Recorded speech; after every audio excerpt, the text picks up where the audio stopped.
నమస్తే, welcome to Ankusam news. అధ్యక్ష 1994 ముందల టీచర్ రిక్రూట్మెంట్ అంట జిల్లా స్థాయిలో జిల్లా పరిషత్ ఆధ్వర్యంలో జరుగుతుంది. అధ్యక్ష 1994లో సంస్కరణలు తీసుకొచ్చిన తర్వాత అది సెంట్రల్ గా జరుగుతుంది మొదలైంది. అధ్యక్ష 1994 నుంచి ఇప్పటి వరకు మనం ఒక్కసారి కానీ చూస్తే 15 డిఎస్సీలు అధ్యక్ష తెలుగుదేశం పార్టీ హయాంలోనే నిర్వహించడం జరిగింది. అధ్యక్ష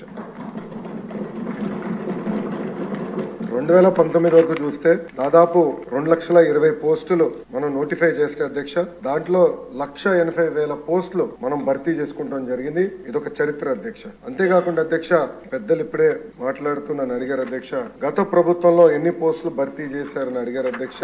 గత ప్రభుత్వంలో అసలు నోటిఫికేషన్ కూడా 12/2/24 అంటే ఎన్నికలకి ఇంకా 2 నెలలు ఉన్నాయనగా కావాలని నిరుద్యోగ యువకుల్ని మబ్బు పెట్టేదానికి 6,100 పోస్టులు, అది కూడా 6,100 పోస్టులు నోటిఫై చేసి ఇంకా ప్రాసెస్ ప్రక్రియ కూడా పూర్తి చేయలేదు అధ్యక్ష. అంటే గత ప్రభుత్వంలో డిఎస్సి ద్వారా భర్తీ చేసిన పోస్టులు 0. అందుకే అధ్యక్ష తెలుగుదేశం, జనసేన, భారతీయ జనతా పార్టీ కలిసికట్టుగా మొన్న ఎన్నికలు గెలిచిన వెంటనే తొలి సంతకం మెగా డిఎస్సి పైన గౌరవ ముఖ్యమంత్రి వర్యులు చంద్రబాబు నాయుడు గారు సంతకం పెడతాం జరిగింది అధ్యక్ష.